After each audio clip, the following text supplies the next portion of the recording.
Good afternoon, everyone. My name is Kate Singh, Chief Communications Officer for the 4th Judicial District Attorney's Office. We are nearing the 3-year mark since Fountain Police Officer Julian Becerra was severely injured in the line of duty on February 2nd in 2023. In the hospital, Julian fought for his life for 9 days and ultimately succumbed to his injuries on February 11th, 2023. Today, Julian's killer was convicted and sentenced by an El Paso County District Court judge. District Attorney Michael Allen, supported by our trial team, Assistant District Attorney Brent Nelson, Chief Deputy District Attorney Jeff Harwood, are standing by to provide you with that information. Also here today, Julian's wife, Katie, his parents, Gabriel and Claudia, Fountain Police Department Chief Mark Cristiani, El Paso County Sheriff Joseph Roybal, and City of Fountain Mayor Sharon Thompson, each of whom carries the pain of Julian's loss, each of whom has shown up during this lengthy court process and seen it through every step of the way. We will have some time for questions. Please hold on to those until our speakers have been heard. First, District Attorney Michael Allen. Thank you all for being here today. Today is the end of a nearly 3-year march towards justice, when the man who took the life of Fountain Police Officer Julian Becerra was sentenced to 132 years in the custody of the Department of Corrections. This grueling court process, made even more difficult due to the changes in the law as it relates to habitual offenders, resulted in delayed justice. But justice was achieved. For Julian's family and those brothers and sisters in blue, today marks just another step in the healing process. They will travel a tough road forward. It will be filled with anger, frustration, pain, but it'll also be filled with happy memories and profound love. Love for a husband, a father, a brother, uncle, and son who was taken much too soon at the hands of a violent repeat offender. While we know nothing about this case will bring Julian back, he will be forever remembered in our hearts. Julian Becerra, like so many other officers across this great country, dedicated his life towards standing for something much bigger than himself. He willingly placed himself in the path of danger so that all of us can live in peace and without worry. Men and women in blue, at the start of each shift, put on their uniforms, fasten their duty belts, and straighten their badges. They then kiss their families goodbye, never knowing if that shift will be their last. Despite the danger, they stand face to face with evildoers, willing to lay their lives on the line to stop the madness. This case, here in Colorado, also stands for an unfortunate reality. There are consequences for our soft-on-crime approach through policy adoption and the erosion of laws. The consequences are felt by real people, like these folks here today. They're profoundly impacted. Families are torn apart. Communities are shaken to the core. Violent criminal behavior has no excuse. And those who choose to do evil in this community will be held fully accountable to the law, just as what happened in this case. I'll have some comments later, but now I want to turn it over to Katie Alderman, Julian's wife. Katie? Today has been a really good day for all of us in this process. Julian wore his badge with honor and bravery, and he loved serving his community. His loss will continue to be felt deeply every day. I just want to thank the DA team. You guys were amazing, and the support of the community. It's been a really long journey, but there is some light at the end of our tunnel and some solace today. Thank you, Katie. And next we'll bring up Gabriel and Claudia Becerra. Like Katie said today, it's a great day for us today. Unfortunately, it's not a great day for Mr. Bobian, which he's going to spend the rest of his life in prison.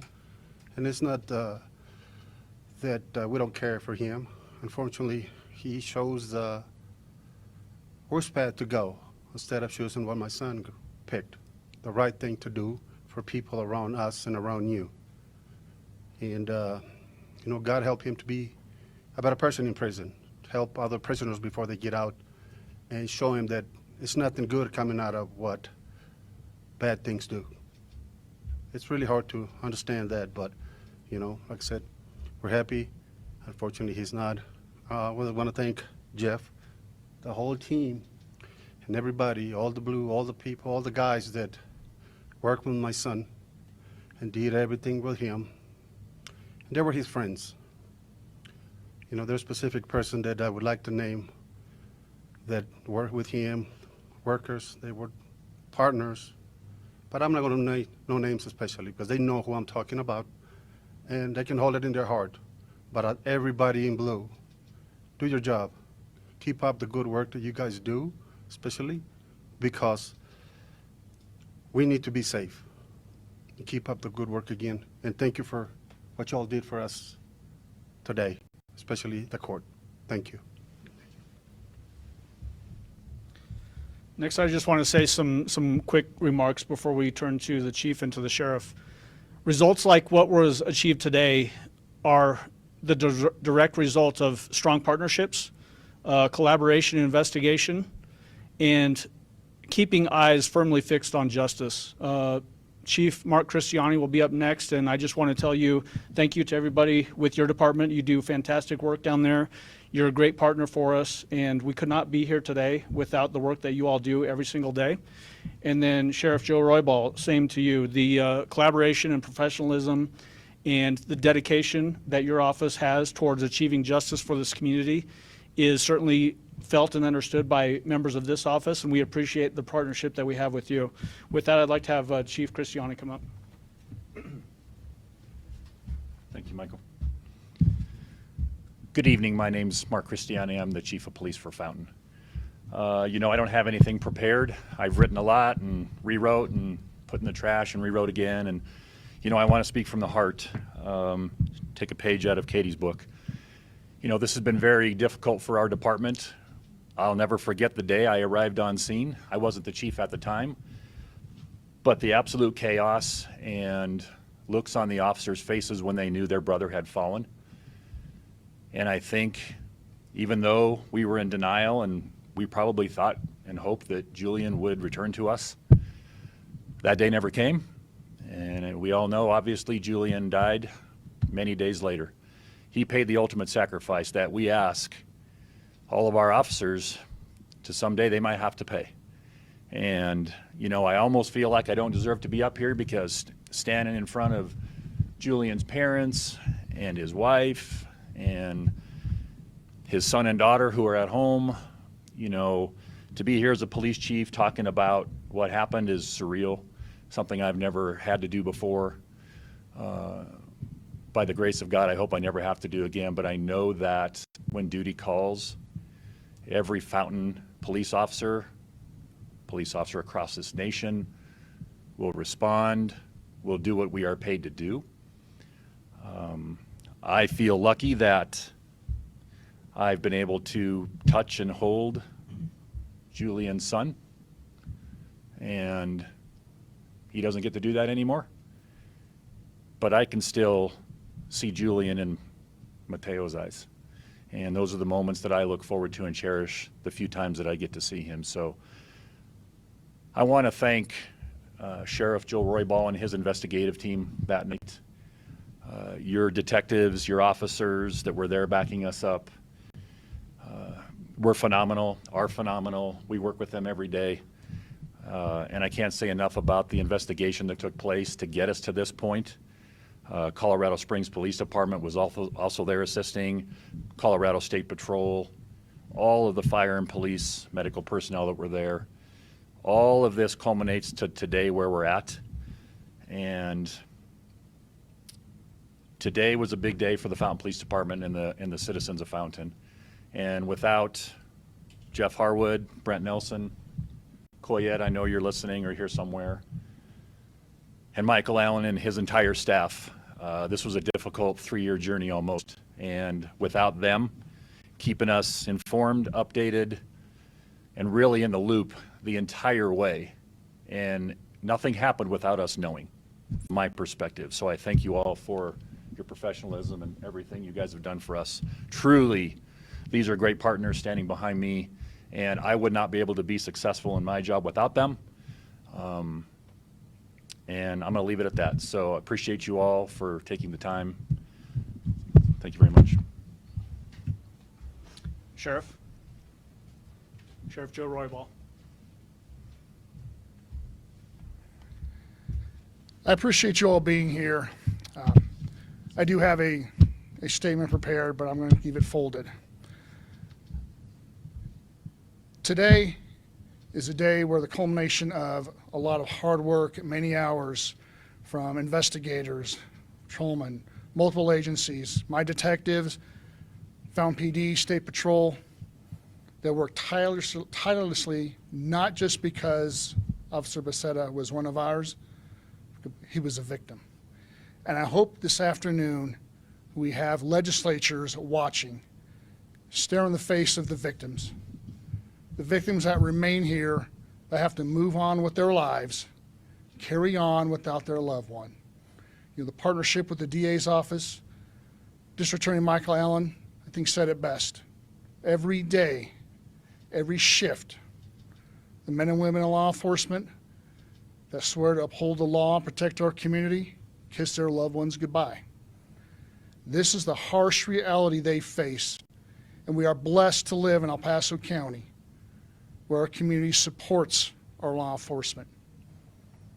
That's why they go out there, knowing the dangers they face, knowing the frustrations that the legislature holds against us, tying our hands with our ability to do our jobs, holding criminals not accountable for what they do, holding police accountable, and restricting our ability to fight crime and keep you all safe. And they face those frustrations daily.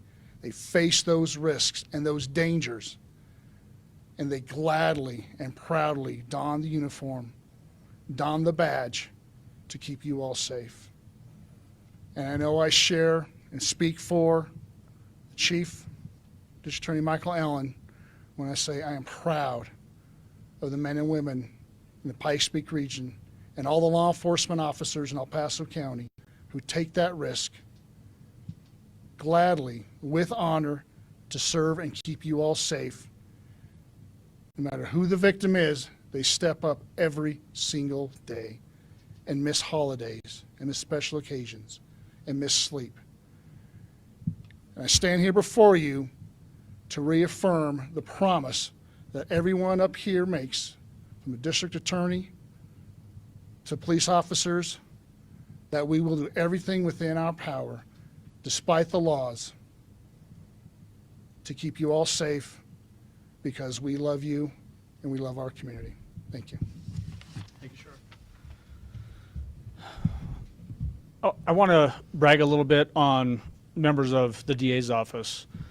This case presented some really unique challenges to it, challenges that are not normally seen in a felony murder case, where we've got a police officer falling off of a bridge based off of a violent offender's actions moving towards that police officer. Those challenges are very unique. And it took a lot of hard work from the investigation side, from the sheriff's office and all the other agencies that were involved, the Fountain Police Department, to give us a strong case that then this trial team could take forward and achieve a conviction on. And it struck to the very core of every single one of the members of this trial team. So when I say that the 4th Judicial District DA's office stands ready, willing, and able to hold violent offenders accountable, it's because I know that we have men and women in this office who are willing to do that every single day for the victims of these violent offenders. People like my Assistant DA, Brent Nelson, behind me, Chief Deputy DA Jeff Harwood to my right, DA Investigator Cecil Weir, I think, is somewhere in the back of the room there. All of the support staff, Kim Danluck, Koyette Hansen, Ariel Rubosh, and everybody else on every single case that we have in this office is ready, willing, and able to take on the toughest of tough cases. And we do it proudly, and we do it because this community demands it and deserves the ultimate justice that we can achieve through the court system. So I just wanted to finish on that, and thank you to the team and to Brent and Jeff especially for putting in the hard work and the hours that they had to put in to achieve a 132-year prison sentence on a difficult case like this one presented to us. And that's all I've got. If anybody has any questions, yeah. There were two counts in there that ran concurrently compared to consecutively. Can you kind of explain what went on to lead to that? I know you mentioned it. Yeah, so the question is, there were a couple of counts that ran concurrent as opposed to consecutively, and basically the result of that is that if the elements of certain crimes are the same or are part of the same elements of another crime, then the court is required to run them concurrently, and so that's how that happened. Yep. Any other questions? Not seeing any other questions. I want to thank you again for being here today, for being here to remember Officer Julian Becerra. He is the reason why we're standing here today, to talk about the justice that was achieved by this trial team and by the investigation, and to remember going forward, Katie and Gabriel and Claudia and everybody that loved Julian Becerra and will continue to love him into the future. So thank you again for remembering Julian and being here for him today. Thank you. Thanks, everyone. I don't anticipate any further updates, but if you have any questions, please feel free to reach out to me. Thank you.